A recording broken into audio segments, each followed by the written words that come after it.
कि उन लोगों ने क्या किया ऐसा कि यार वो तो $200 बिलियन, $150 बिलियन से ऊपर की उनकी एक्सपोर्ट है। $1 बिलियन की, बिलियन विद अ बी की एक्सपोर्ट्स हैं इंडिया से एप्पल की, सिर्फ एक एप्पल कंपनी की, ठीक है। और वो कह रहे हैं कि साल में उसको 5 बिलियन पहुंचा देंगे। अभी ये फोर्ब्स का आर्टिकल है पिछले वो तो आईफोन 14 बनाना शुरू कर दिया होता है उन्होंने। सुंदर पिचाई गूगल और उसकी जो पेरेंट कंपनी अल्फाबीट, उसके सीईओ हैं। 2015 में गूगल के वो सीईओ बाकायदा तौर पे तैनात हुए थे। अगेन भारत में पैदा हुए, भारत में ही पढ़े लिखे, और उसके बाद जाकर अमेरिका में उन्होंने एक मुकम्मल जद्दोजहद के बाद जो है वो इस पोजीशन पे पहुंचे हैं। ये कोइंसिडेंस तो नहीं है ना कि इस वक्त बहुत सारी जो बड़ी बड़ी इस वक्त कंपनियां हैं वहां पर भारतीय सीईओज हैं, या इस वक्त बहुत ज्यादा हम उनकी रिप्रेजेंटेशन देख रहे हैं ग्लोबली।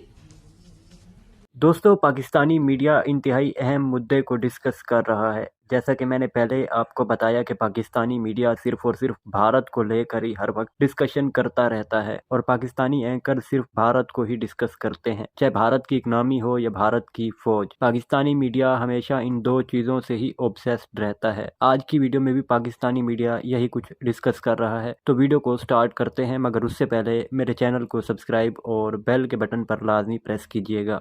मैं इंडिया और पाकिस्तान की आईटी कंपनीज के या आईटी इंडस्ट्री के डिफरेंस की बात करना चाह रहा हूँ, ठीक है। कि उन लोगों ने क्या किया ऐसा कि यार वो तो $200 बिलियन, $150 बिलियन से ऊपर की उनकी एक्सपोर्ट है, और ये हर साल इस तरह से बढ़ रही है कि स्पीड से, और पाकिस्तान बहुत पीछे है। देखिए इस टाइम लास्ट ईयर में, अब ये एग्जैक्ट ये हुआ क्या है मैं ये जानना चाहता हूँ। एग्जैक्ट डेटा पे बात करते हैं। पिछले साल में for example 5000 registered medium level startups थे इंडिया से, टेक के 5000, ठीक है। पाकिस्तान में कोई एक भी अच्छा स्टार्टअप नहीं है जो मीडियम लेवल पे पहुंचा हो, ठीक है। क्या बुक मी होगा, एक आध होगा बस, इसके अलावा कोई टेक स्टार्टअप नहीं है, ठीक है। सर्विसेज में है, स्टार्टअप में नहीं है। 5000 स्टार्टअप इंडिया में, राइट।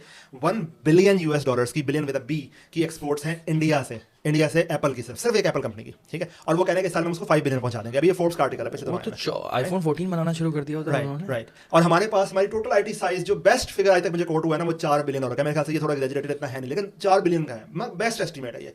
और उनकी एक कंपनी हमारी पूरे आईटी कंपनी से बड़ी है। मतलब आप कोई भी एक कंपनी, विप्रो उठा लो, और विप्रो क्या थी, विप्रो स्टैंड्स फॉर पूरी इंडस्ट्री, पूरे पाकिस्तान की इंडस्ट्री से बड़ी है। हाँ जी, West Indian palm reserve oil जितना इन्फोसिस का सीईओ होगा। और विप्रो और इन्फोसिस ने अभी अपनी 40th बर्थडे मनाई है, राइट। ये काशी मंजूर साहब से सारा मुझे पता है। अभी 40th बर्थडे मनाई उन्होंने, और सिस्टम्स लिमिटेड ने 45th बर्थडे मनाई। यानी 5 साल बड़ी कंपनी है सिस्टम्स, हमारी इंडस्ट्री में पहले से थे ये।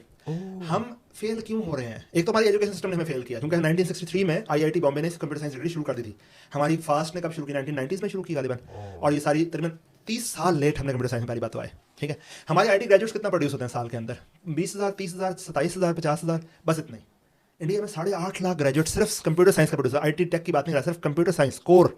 27 तो आईआईटीज हैं उनके पास, 27, सही है। या पूरे इंडिया के एग्जैक्टली।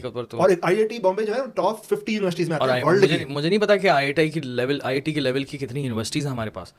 ये एक और डिबेट, एक अलग डिबेट है। ये एक और डिबेट है। सो हम we are not actually producing enough numbers की बात करते हैं, सही है। हम जब भी बात करते हैं आईटी क्यों नहीं कामयाब हो रही, आईटी क्यों नहीं कामयाब हो रही, हम उसको एक्सटर्नल फैक्टर्स पे डालते हैं, ठीक है। एक्सटर्नल फैक्टर्स फॉर एग्जांपल जी, गवर्नमेंट की पॉलिसी खराब है। तो गवर्नमेंट की पॉलिसी 1991 तक, आपने खुद बताया मुझे, मनमोहन सिंह तो 1991 में आकर आईटी पॉलिसी लिखी थी। उससे पहले इंडिया में 3 बन चुके थे बिलियन डॉलर कंपनीज, सही है ना। और सर्विसेज बेस्ड का होना जरूरी है। स्टार्टअप की बात नहीं हो रही। स्टार्टअप जो होता है वो रेवेन्यू में ज्यादा होता है। जैसे मैंने आपको अर्ज किया था, फेसबुक का जो सारा है कि फेसबुक का टोटल वैल्यूएशन जो है वो $500 बिलियन पे है। सुंदर पिचाई गूगल और उसकी जो पेरेंट कंपनी अल्फाबीट, उसके सीईओ हैं। 2015 में गूगल के वो सीईओ बाकायदा तौर पे तैनात हुए थे। अगेन भारत में पैदा हुए, भारत में ही पढ़े लिखे, और उसके बाद जाकर अमेरिका में उन्होंने एक मुकम्मल जद्दोजहद के बाद जो है वो इस पोजीशन पे पहुंचे हैं। सत्या नडेला 2014 माइक्रोसॉफ्ट के सीईओ रहे। 2021 में वो जॉइंट टेक एग्जीक्यूटिव चेयरमैन तैनात इस वक्त हुए हैं। पाशा के बहुत शुक्रिया बदर हमें ज्वाइन करने के लिए। ये कोइंसिडेंस तो नहीं है ना कि इस वक्त बहुत सारी जो बड़ी बड़ी इस वक्त कंपनियां हैं वहां पर भारतीय सीईओज हैं, या इस वक्त बहुत ज्यादा हम उनकी रिप्रेजेंटेशन देख रहे हैं ग्लोबली। जी बिल्कुल, थैंक यू सो मच। बिल्कुल आप सही फरमा रही हैं। बिल्कुल ये कोइंसिडेंस नहीं है। ये चीज़ बहुत सालों से, बल्कि मेरे हिसाब से, हमारे हिसाब से तकरीबन पिछले 25-30 साल से प्लान्ड और ऑर्गेनाइज चल रही है। देखिए, सबसे पहले हमें ये देखने की ज़रूरत है कि इंडिया का जो एजुकेशन सिस्टम है वो बहुत स्ट्रांग है, और ख़ास तौर पे जो हायर एजुकेशन सिस्टम है वो बहुत स्ट्रांग है। तो सबसे पहले उनकी एजुकेशन स्ट्रांग थी, फिर उनके यहाँ प्रोफेशनलिज्म बहुत है, फिर उनके वर्क एथिक्स बहुत स्ट्रांग है। इन तीनों चीज़ों के साथ साथ जो उनको सबसे बड़ा बेनिफिट है कि वहाँ साइज बहुत है, बहुत ज़्यादा पॉपुलेशन है।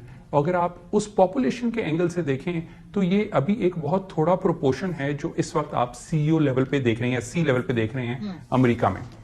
इसके अलावा अगर आप नोटिस करें, तो सॉरी जी, इसके अलावा अगर आप नोटिस करें तो आप देखेंगे कि उनके यहाँ एक और बहुत बड़ा उनको फायदा था कि जो Y2K बग आया था अर्ली 2000s में, जी। तो उस बग में उस वक्त उनकी लोकल आईटी इंडस्ट्री बहुत ट्रेंड थी, और वहां से जैसे ही वो बग आया तो अमेरिका में जब वर्कर्स की नीड आई तो वो लोगों ने अपने बहुत ज्यादा फॉरेन वर्कर्स वहां प्लेस किए अमेरिका की कंपनियों में, और बाद में वो बैक ऑफिस ऑपरेशंस में, बिजनेस प्रोसेस आउटसोर्सिंग में इन्वॉल्व होने शुरू हो गए।